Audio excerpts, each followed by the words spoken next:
1 Tessalonicenses, capítulo 4, versículo 13. Nós vamos continuar hoje o tema começado na semana passada, que lida com a morte. Aliás, é um tema que alguém podia dizer inoportuno para tratar na igreja. A igreja é o lugar de vida, de perdão, de ressurreição, de fé. Falar domingo à noite, pastor, sobre morte? Ah, não, pastor, encontra aí outro assunto e outro tema. O problema é que o tema da morte não acontece no domingo à noite, ele acontece de segunda a segunda. Em qualquer lugar, em qualquer momento, em qualquer idade. É certo que todo ser humano vai morrer. Claro que a gente às vezes imagina que essa morte vai ser num tempo mais apropriado, já a pessoa mais envelhecida, ou porque tem uma doença já sabida, e então já se esperava que aquilo ia deflagrar uma morte. Mas quando a morte é abrupta, um acidente, por exemplo, quem está preparado para ela? Quando ela vem antes do nosso tempo, quem é que está suficientemente preparado para encará-la? Sem poder, por exemplo, dar tchau para um pai, para uma mãe, para um avô, para um filho. Terrível, isso é um pai ter que enterrar um filho, invertendo o processo natural de falecimento. O ponto é que a Bíblia lida o tempo inteiro com este assunto. E não porque a morte seja a palavra definitiva, mas porque a morte tem um sentido profundo, explicativo, e que deve estar, no mínimo, presente nas nossas reflexões e na maneira como a gente administra a nossa vida.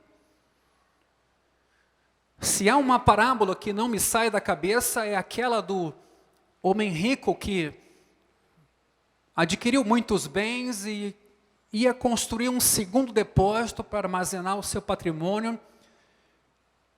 E parece que na ideia daquele homem, com esse segundo depósito, aí sim ele podia descansar, porque afinal agora com 2 depósitos ele podia ficar seguro que não ia ter crise, não ia ter desemprego, não ia ter nenhuma catástrofe que impedisse que ele tivesse segurança naquele recurso. E aí a parábola que Jesus propõe é a da morte. Louco, esta noite pedirão a tua alma, e o que tu tens preparado, para quem vai ser? Então você está lá alinhado com projetos de vida, pensando em comprar sua casa, em melhorar de emprego, em fazer uma pós-graduação, em investir nos seus filhos, em trocar de carro. E é justo, é legítimo que se pense assim, nada contra esse pensamento, mas você ignora a transitoriedade da vida. Você ignora que aqueles planos que você faz, eles podem não se concretizar. Como Tiago diz, a vida nossa é como a neblina que cedo passa. E às vezes essa interrupção pode vir num momento mais crítico, onde a gente jamais imaginou qualquer tipo de surpresa.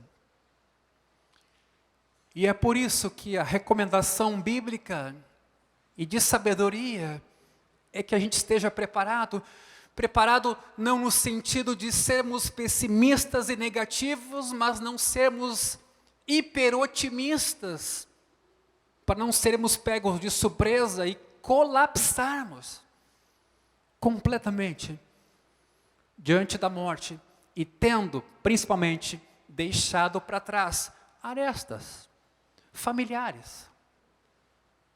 Coisas que você tinha que ter feito e foi adiando e agora é tarde demais. E essa é a crise de toda pessoa adoentada e, às vezes, em cuidados paliativos, Essa é a crise, não poder levantar daquele leito e resolver questões simples, ou aparentemente simples, que uma conversa, um aperto de mão, um abraço, poderiam ter resolvido.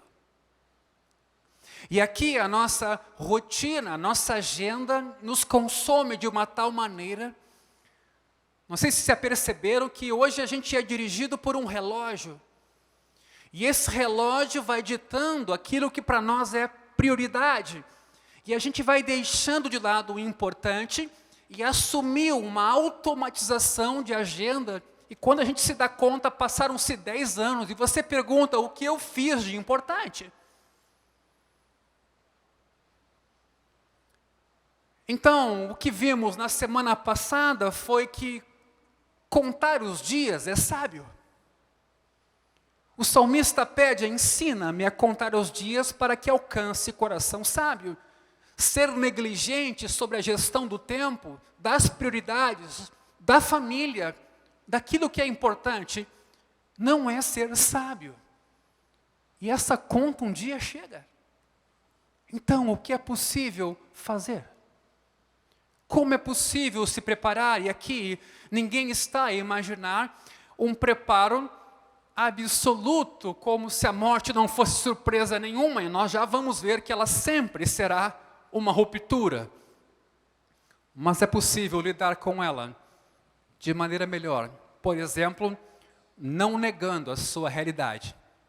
Todos vamos morrer. A não ser que Jesus volte antes disso. E se todos vamos morrer, por que nós não aprendemos com a morte dos nossos antepassados? Ou de amigos nossos? E insistimos numa ideia de que aqui somos eternos. 1 Tessalonicenses capítulo 4, versículo 13, Paulo escreve assim: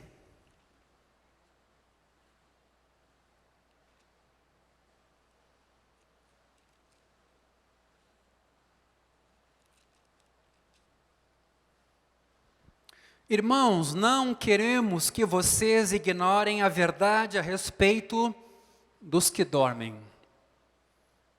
Dos falecidos aqui, né? Dos que já morreram.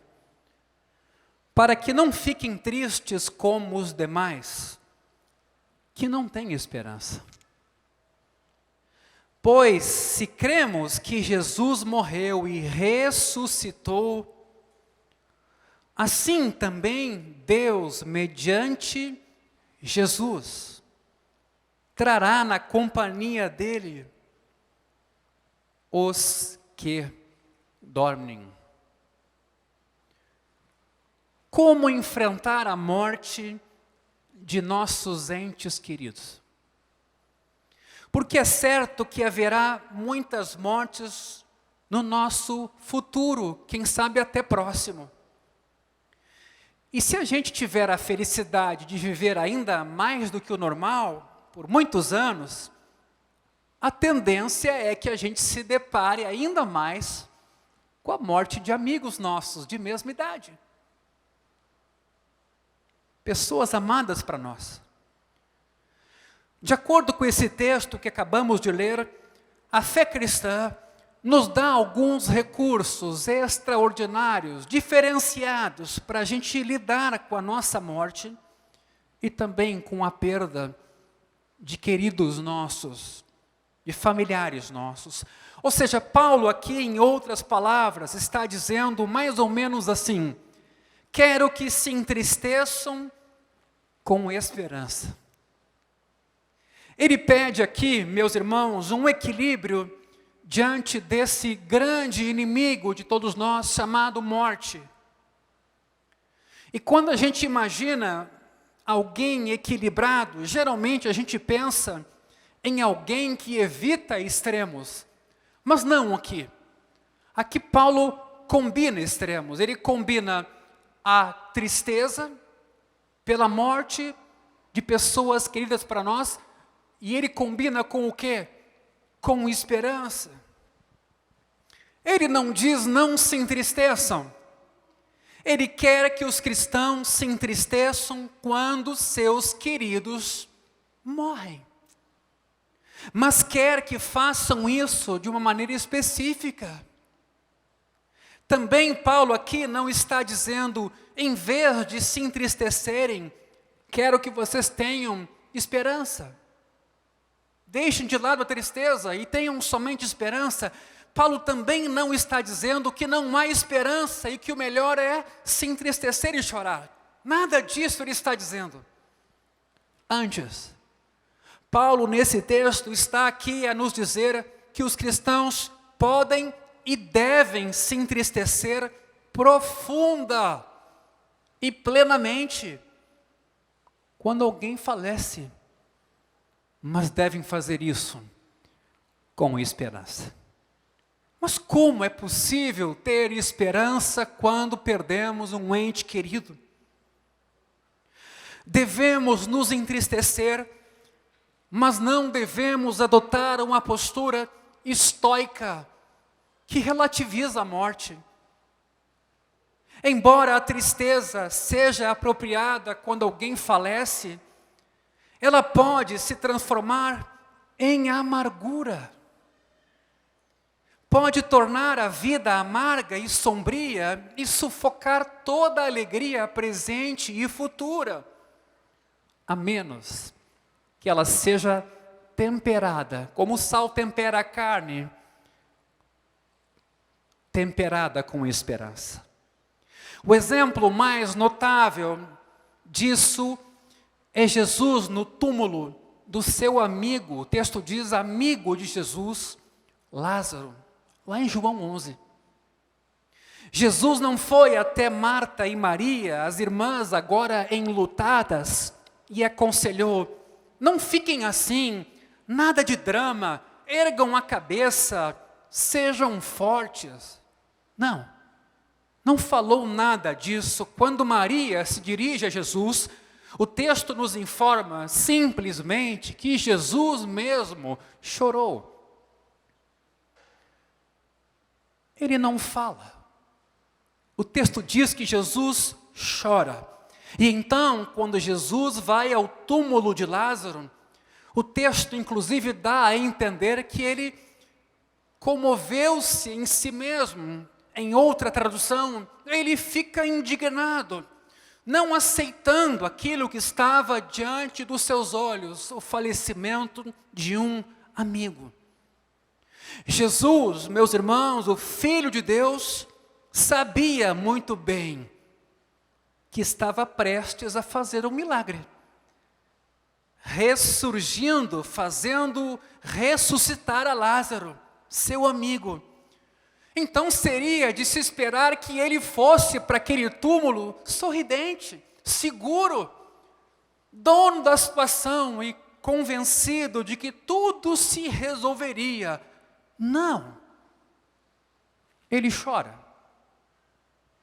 Ele podia ter pensado, esperem para ver o que vai dar aqui, vai ficar tudo bem. Mas em vez disso, Jesus chora, se entristece e fica indignado com a morte diante dos seus olhos. Aí vem a pergunta: como é possível que o Criador do mundo se venha a indignar com algo que Ele mesmo vê no seu mundo, o mundo dele? Só é possível essa reação se a morte for uma intrusa. Escute bem isso. A morte não fazia parte do plano original de Deus para o mundo e para a vida humana. Quando a gente olha os 3 primeiros capítulos de Gênesis, a gente é levado a essa conclusão. Não fomos criados para morrer, fomos criados para permanecer. Fomos criados para nos tornar cada vez mais belos com a passagem do tempo e não cada vez mais debilitados. Fomos criados para nos fortalecer e não para enfraquecer e para morrer. Porém, Como Paulo explica em Romanos 8, 18 em diante, quando lá atrás nos afastamos do Criador e nos tornamos os nossos próprios senhores e salvadores, tudo, meus irmãos, se desintegrou.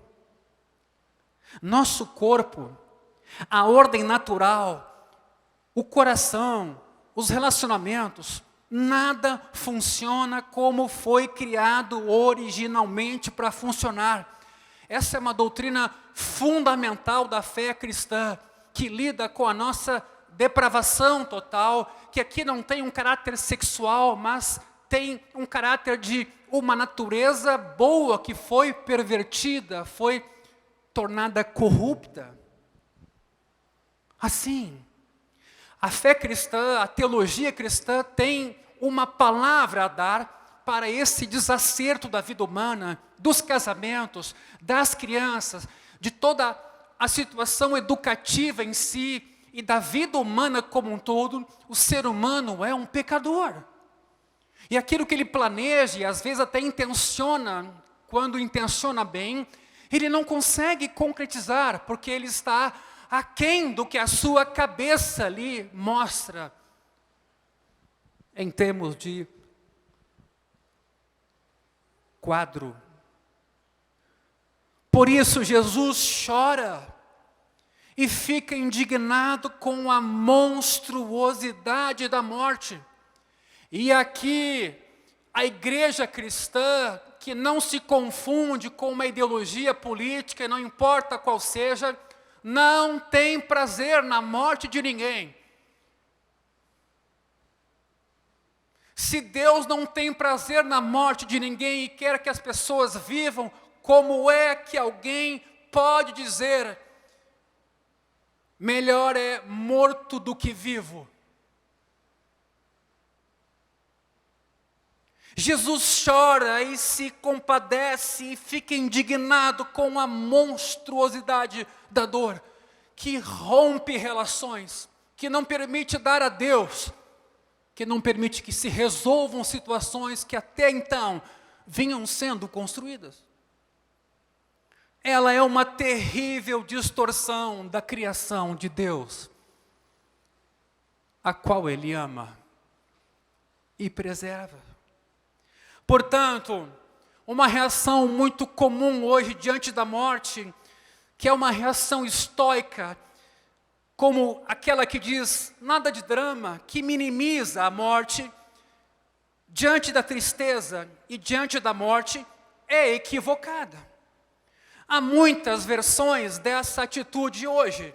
Uma delas diz mais ou menos assim, não fique assim, Ele está com o Senhor, já partiu. O Senhor faz todas as coisas cooperarem para o bem. Não precisa chorar tanto. Claro que você vai sentir saudades dele ou dela, mas agora ele está no céu. E tudo acontece por um motivo. Tecnicamente, meus irmãos, ou melhor, teologicamente, talvez não haja nada de errado com essas declarações. Até é possível que sejam verdadeiras aqui, mas Jesus também reconhecia todas essas verdades.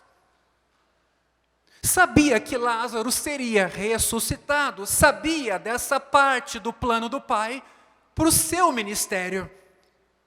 E ainda assim ele se entristeceu e se indignou profundamente. Um dia eu participei de um dos grupos de crescimento da igreja, e eu gostei muito de ouvir a palavra de um irmão. É tempo de chorar. É tempo de chorar quando você vê dor. Não é tempo de se alegrar quando você vê morte, sofrimento, vulnerabilidades.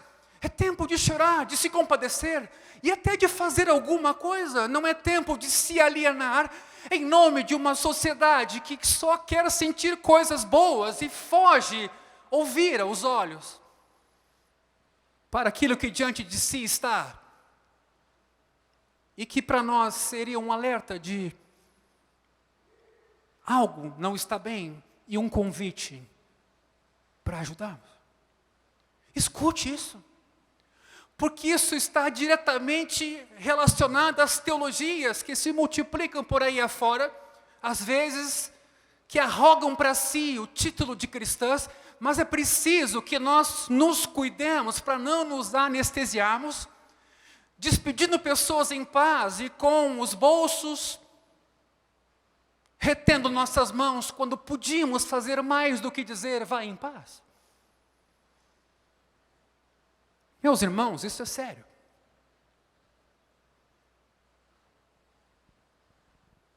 Jesus sabia de tudo isso e mesmo assim chorou. Porque essa é a reação correta diante do mal e da não normalidade ou naturalidade da morte. E daqui a pouco vocês vão ver como esse tema é importante, porque hoje volta numa perspectiva liberal uma leitura de que antes do pecado a morte era uma coisa natural. E é nesse momento que nós temos que escolher, ou quem sabe, nos posicionarmos a respeito desse assunto, porque se a morte não é uma ruptura num plano bom e perfeito que Deus planejou, mas ela é o efeito natural, conforme processos de seleção natural, nós então vamos precisar nos perguntar a respeito do sentido dela, e eu quero desafiar a isso na noite de hoje. A maioria dos conselhos sobre a morte por parte de não cristãos para uma pessoa enlutada não deixa de ser uma versão desse estoicismo que relativiza a morte. Encontramos, por exemplo, na Ilíada, um trecho em que Aquiles diz ao pai do falecido Heitor: seja forte, de nada adiantará entristecer-se por seu filho. Os céticos atuais vão dizer assim: a morte é o fim, nada mais, entristecer-se por causa dela não faz diferença, não ajuda em nada, porque as coisas são assim mesmo. Meus irmãos, uma versão moderna, mais sofisticada dessa perspectiva secular, nos instrui a considerar a morte uma parte natural do ciclo da vida. Essa perspectiva diz mais ou menos assim: a morte é natural, faz parte da vida, não há motivo para ter medo.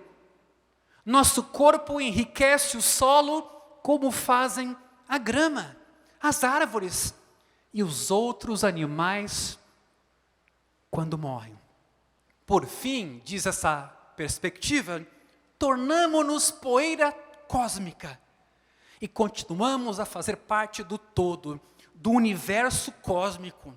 É tranquilo, é assim que funciona. Mas será, meus irmãos, que esse conceito de morte corresponde às nossas intuições mais profundas? Você se sente confortável com esse tipo de resposta sobre o sentido da morte?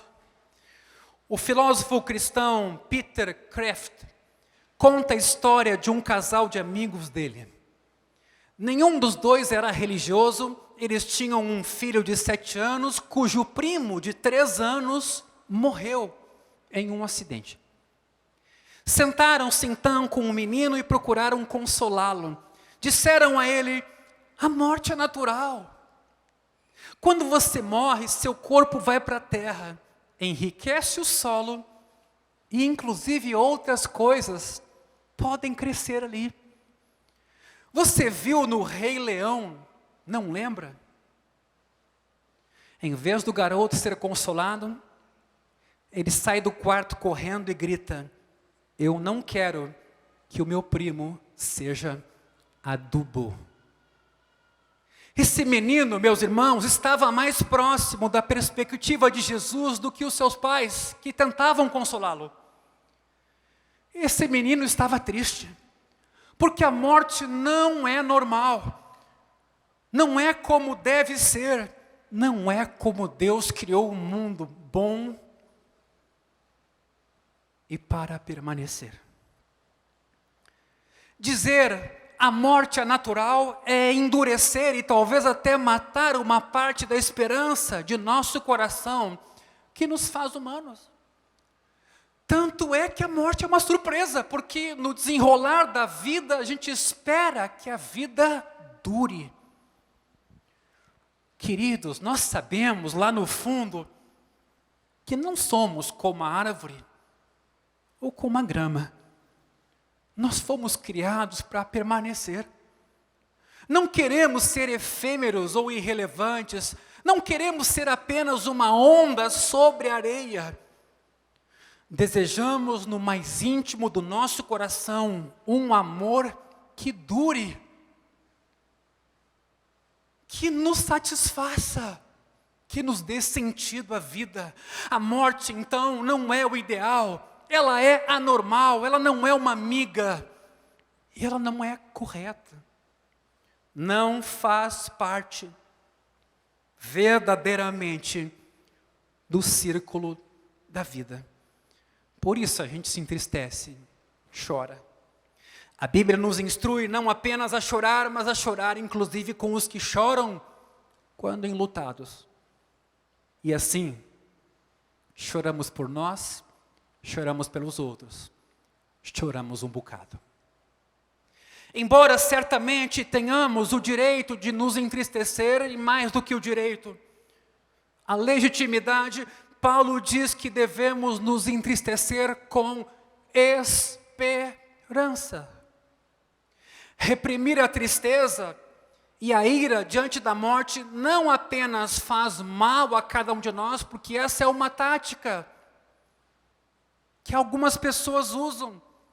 Reprimir a tristeza ou mesmo a ira, isso faz mal, prejudica a nossa humanidade, nos tenta fazer insensíveis diante da perda de um ente querido, de um avô, de uma avó que deu a sua vida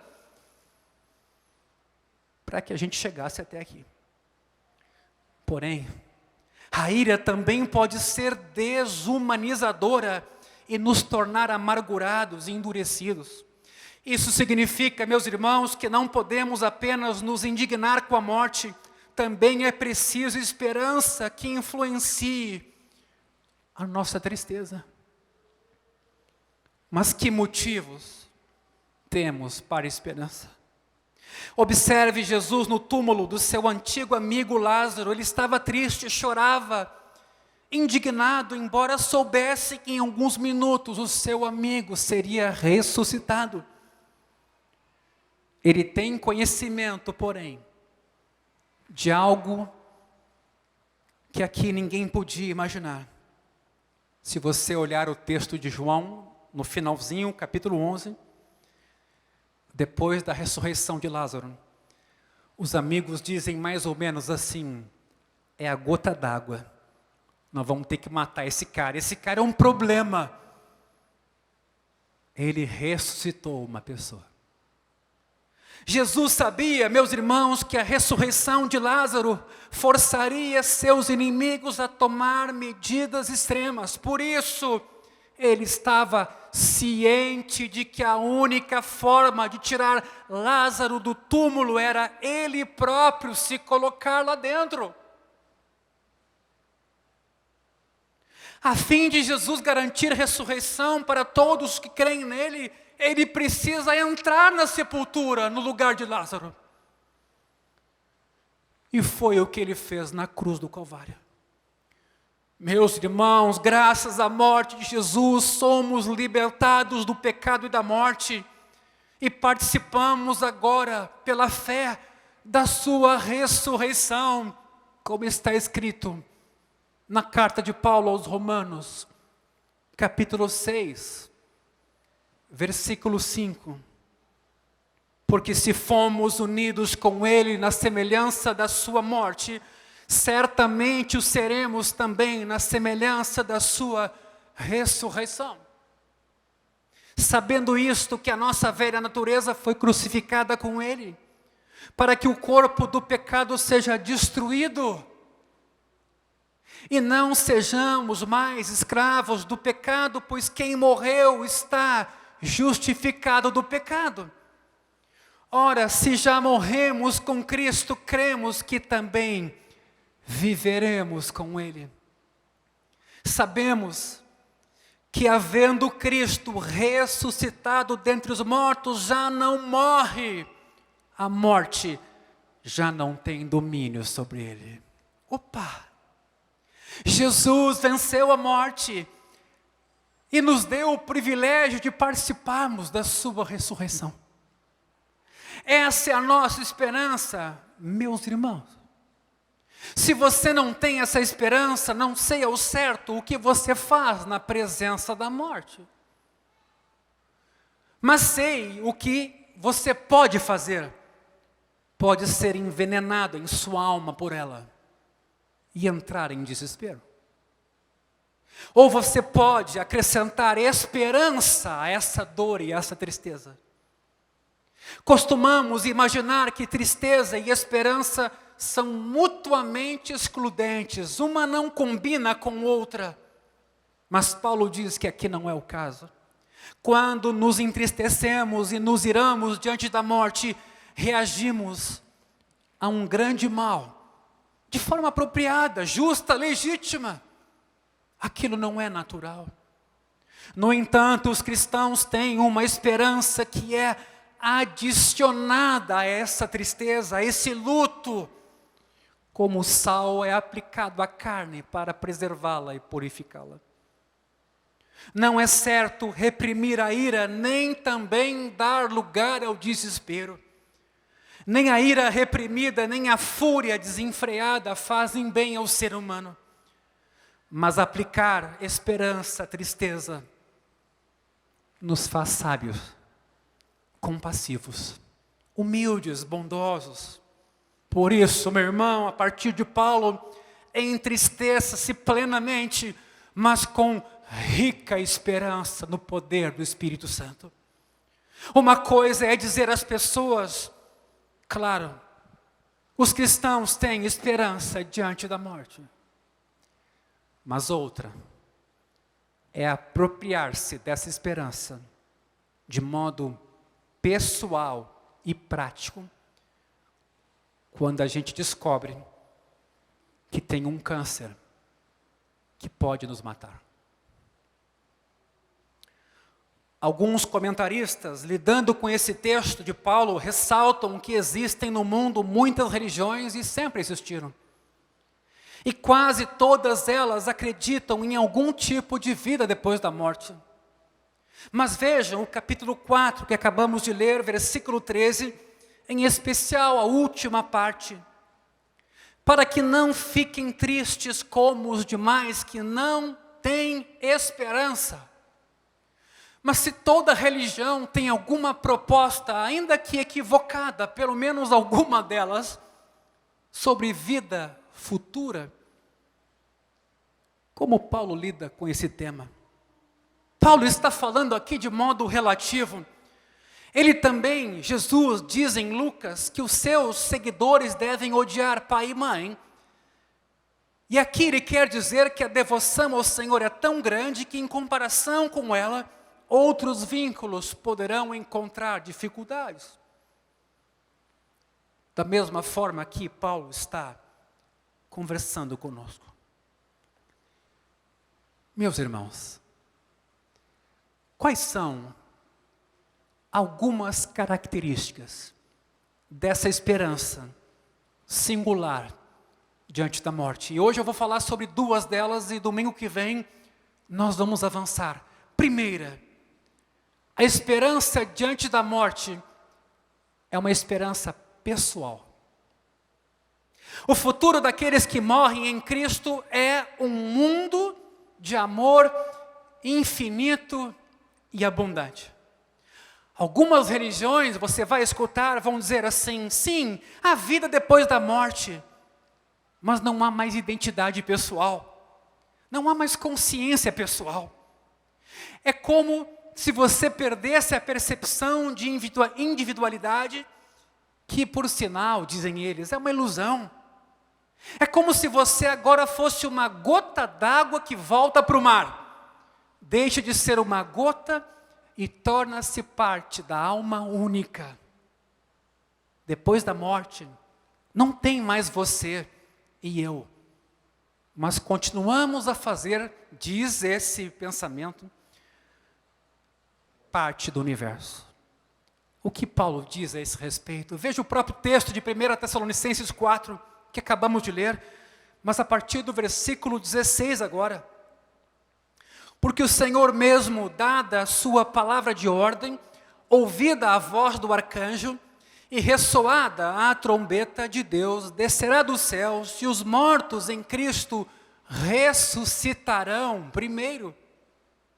Depois nós, os vivos, os que ficarmos, seremos arrebatados juntamente com eles. Note esse juntamente aqui. Entre nuvens para o encontro com o Senhor nos ares. E assim estaremos para sempre com o Senhor. Portanto, consolem uns aos outros com essas palavras. Meus irmãos, em tempos difíceis, de pandemia, de guerras e de mortes e de catástrofes, o Evangelho tem uma resposta a dar e mais do que filosofia, tem consolo e vida para dar diante da iminência da morte. Observe nesse texto aqui todas as referências ao fato de que estaremos juntos com os outros. Veja também a expressão junto com o Senhor, é o que diz o texto. Nós estaremos com Ele para sempre. Essas palavras significam relacionamentos pessoais. Escute bem isso, porque hoje a noção sobre vida eterna que algumas pessoas têm vem mais do vocabulário midiático do que propriamente de uma consciência bíblica sobre a eternidade. Essa palavra de Paulo significa que teremos relacionamentos pessoais, relacionamentos perfeitos de amor que duram para sempre. E aqui eu faço referência a um sermão de um pregador conhecido, Jonathan Edwards. O sermão dele chama-se O Céu é um Mundo de Amor. Ele começa nesse sermão com a afirmação de que a maior felicidade que podemos conhecer é ser amados por outra pessoa. Ele acrescenta, porém, que na terra os mais extraordinários relacionamentos de amor são como um cano entupido pelo qual passa apenas um pouco de água, ou um pouco de amor. No céu, porém, diz ele no sermão, todos os pontos de entupimento serão removidos. E o amor que experimentaremos será infinito e inexprimivelmente maior que qualquer coisa que tenhamos vivido aqui.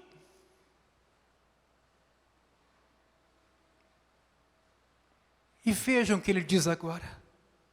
Na terra, escute bem, nos escondemos por trás das fachadas, porque temos medo de sermos encarados como somos e sermos rejeitados.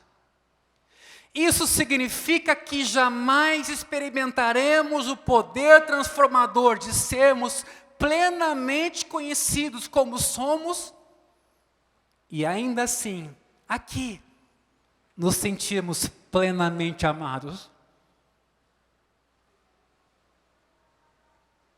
Você entendeu? Porque a gente ama de forma egoísta, de forma invejosa, de uma maneira que atrapalha, enfraquece e até acaba com relacionamentos de amor. Mas o próprio Edwards constrói aqui essa ideia de que lá não haverá esses limites de canos entupidos, o amor será pleno, porque não terei que provar nada para ninguém, mas Cristo será tudo em todos. E eu serei pleno, satisfeito, resolvido, feliz e amado em Cristo. Edwards continua, aspas, nossos relacionamentos de amor se desenvolvem à sombra do medo de perder a outra pessoa. O que pode nos tornar controladores a ponto até de afastar as pessoas, em alguns casos nos leva a ter medo de ter compromisso. Porque podemos frustrar, porque podemos não dar conta. Veja a complexidade do que aqui está em questão a respeito da vida humana. E da vida entre cristãos, inclusive. Nossos relacionamentos, repito, de amor se desenvolvem à sombra do medo, da decepção, da perda. Edwards encerra o sermão com a declaração de que todas essas coisas que podem reduzir o amor neste mundo e transformá-lo em apenas um fio de água no leito de um rio, serão removidas quando chegarmos no céu, onde o amor é uma torrente perpétua e uma fonte de prazer e êxtase que flui infinitamente e eternamente para nós e a partir de nós para com os outros. A nossa perspectiva de céu e de eternidade é muito reduzida e é por isso que o terreno ganha o tamanho que tem. Porque é a partir do gigantismo das coisas terrenas que a gente ofusca a grandeza e o esplendor das coisas celestiais. E ao dizer isso, não estou aqui a fazer contraponto entre o material e o imaterial, não. Mas entre o que é provisório e o que é eterno. Porque quando Paulo entrar no tema aqui da ressurreição, ele não vai falar de ressurreição da alma, como Platão dizia, ele vai falar de uma ressurreição do corpo, inclusive, plena. Como nós não somos sábios? Como, por pecadores que somos, a gente tem dificuldade de enxergar aquilo que é pleno? Lembra lá? Hoje eu vejo em parte eu conheço, mas um dia eu saberei como eu sou conhecido.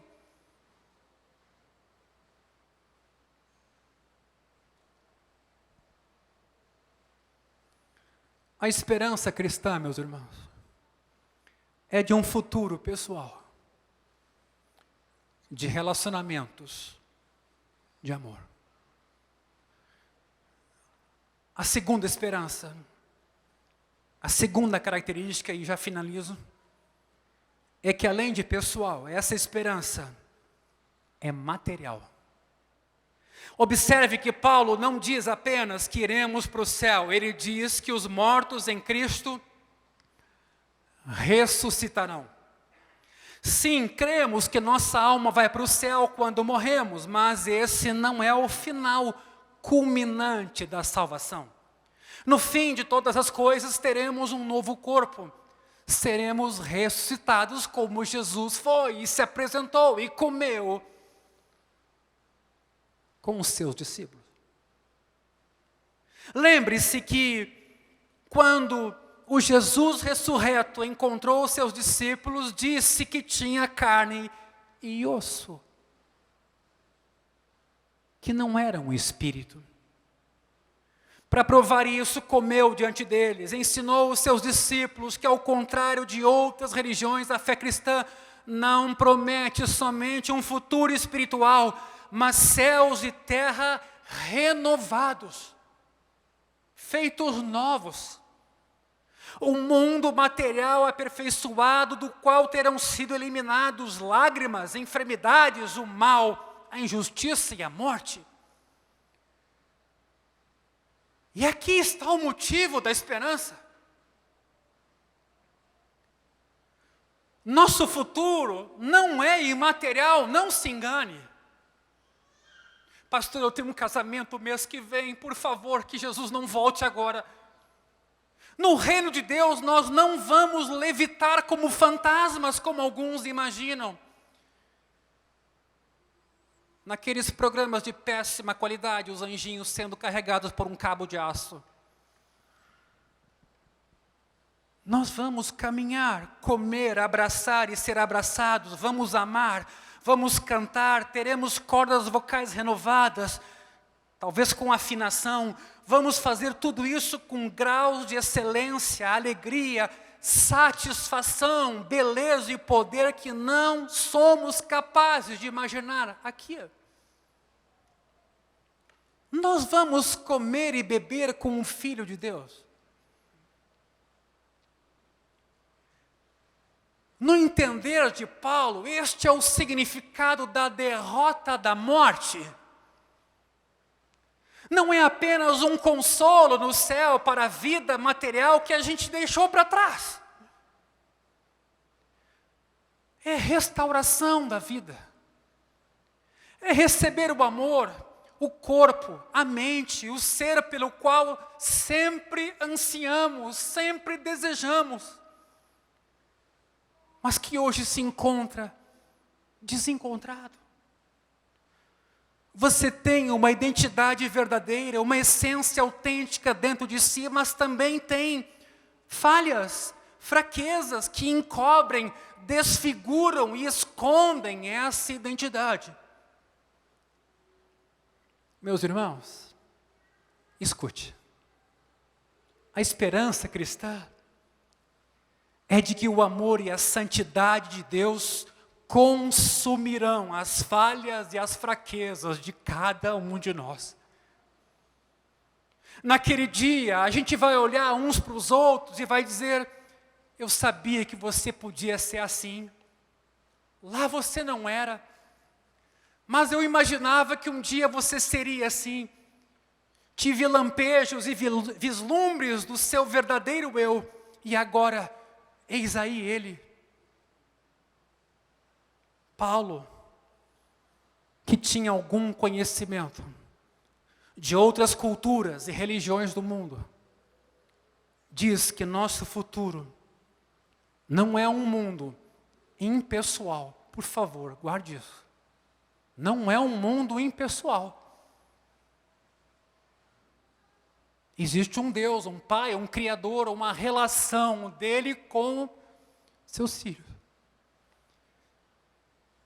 Esse mundo também não é imaterial, de espiritualidade abstrata, mas é um futuro pessoal de relacionamentos de amor e de restauração de todas as coisas. Por isso, bem-aventurados os que têm fome e sede de justiça, porque eles serão fartos. Pergunto: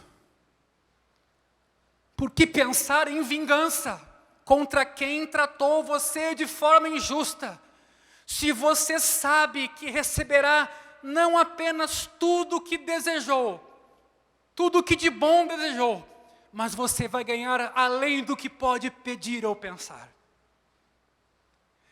Você está percebendo a perspectiva ampliada?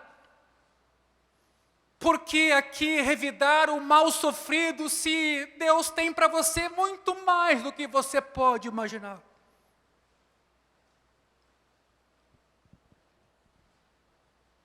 Por que ter inveja? Meus irmãos, essa esperança que Paulo aqui acrescenta a tristeza diante da morte, essa esperança é transformadora.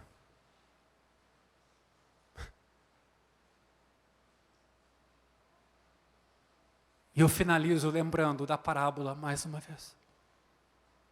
Estava aquele homem olhando para toda a sua riqueza e tendo a ideia de construir um outro depósito, porque de repente agora, afinal, ele tinha chegado num estágio de acúmulo de bens, onde realmente ele ia ser feliz.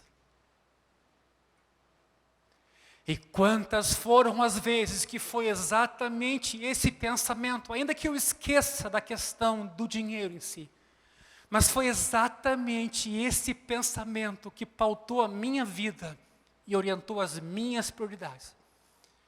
Porque eu era ingênuo para imaginar que um dia eu não teria dificuldades.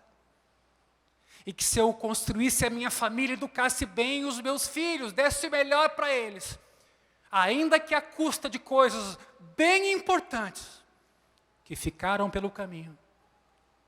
Eles seriam bons advogados, médicos, engenheiros, e aí,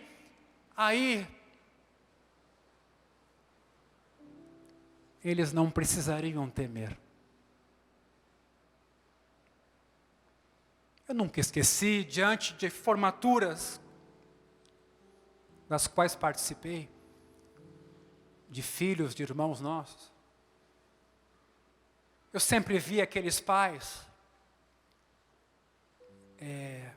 orgulhosos dos filhos. E quem é o pai que não se orgulha pelas vitórias acadêmicas, profissionais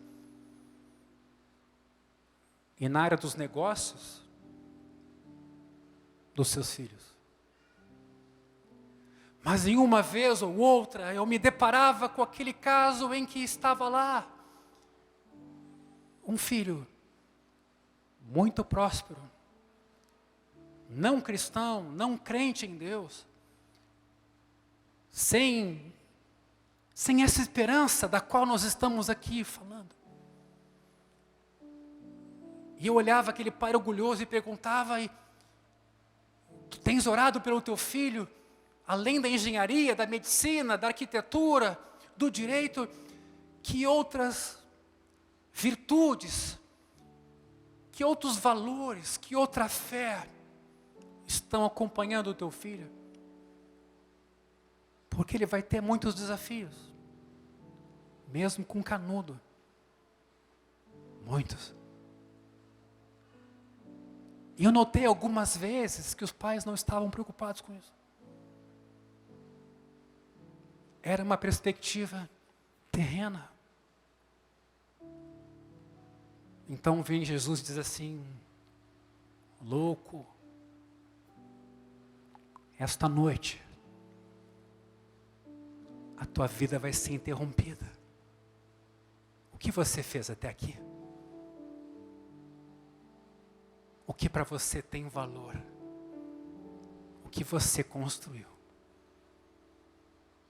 E como é que você está deixando essa terra?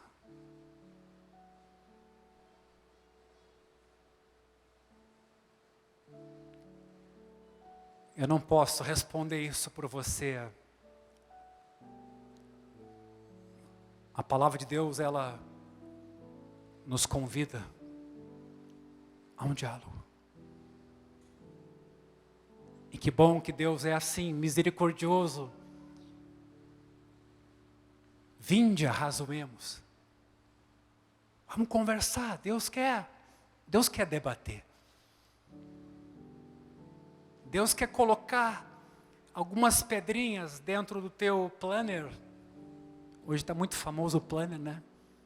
Eu definitivamente aceitei que a minha mulher me desse um planner para eu tentar programar minha semana. E de fato é importante, mas de repente vem aquelas pedrinhas do planner. E aquela agenda é colocada de lado, diante de coisas bem mais importantes. Então a minha palavra hoje à noite, meus irmãos, é que a morte é dolorida, é difícil, deixa marcas. Todos vamos por esse caminho um dia. Quem está preparado para ela? Mas o Evangelho traz com ela esperança. Para dizer que a morte não é a última palavra do vocabulário divino. A última é ressurreição. É pleno amor. É libertação total. É vida e vida em abundância. E veja, Jesus mesmo foi quem disse isso: eu vim para que tenham vida e a tenham em abundância. E é uma pena que a gente reduza essa fala tão significativa e abrangente a um carro novo, a uma família em paz, a uma melhora de emprego. Ah, o que é vida em abundância? O que é vida plena? O que realmente é aquilo para o que fomos criados e onde nos encontramos e realizamos? O que é vida em abundância? Eu vim para que tenham vida e a tenham em abundância. Não diminua, não diminua. O que aqui Jesus está dizendo? Para coisas que vão para além disso.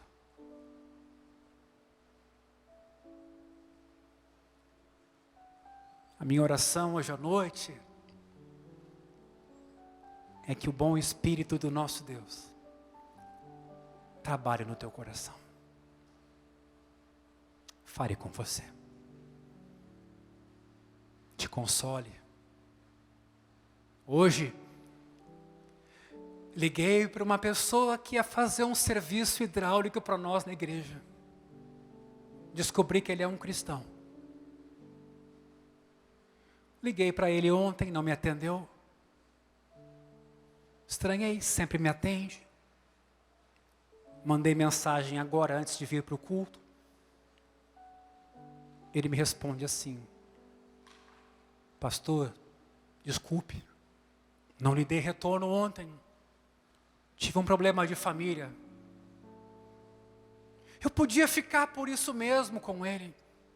Tá, então vamos agendar para essa semana fazer a colocação lá dos nossos vasos sanitários. Mas eu perguntei: o que houve? Qual foi o problema? Pastor, meu sobrinho foi assassinado ontem. Ontem. Cara, ninguém esperava, pastor, nem eu, nem meu irmão. E de ontem para hoje a nossa vida, Ele é alguém que é cristão, ele congrega numa igreja cristã. Mas me chamou a atenção quando eu ia vir para cá hoje falar sobre esse tema, que jovens também morrem, assassinados. A igreja tem uma missão. Eu e você temos uma mensagem para dividir. Nós somos um povo de esperança. Tu tens amigos, colegas doentes, quem sabe, em cuidados paliativos, como eu disse antes.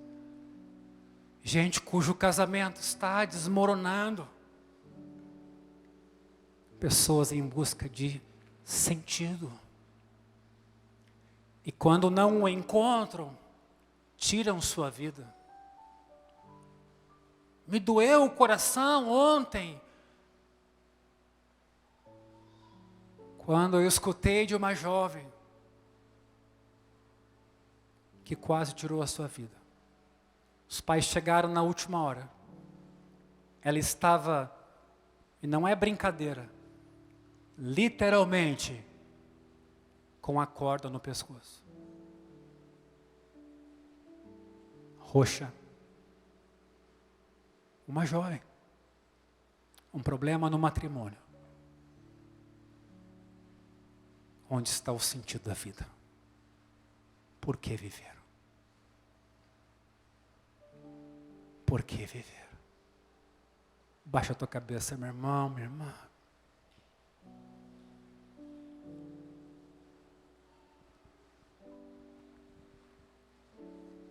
Eu peço que na noite de hoje o Espírito do nosso Deus fale com você.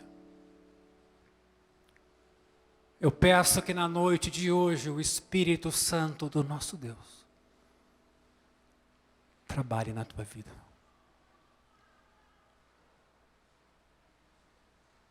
Por que não fazer nela uma revolução. Uma revolução. Crises no casamento, crises de identidade, falta de sentido sobre a vida, dor e tristeza, né? O Evangelho é o poder de Deus para a salvação de todo o que nele crê.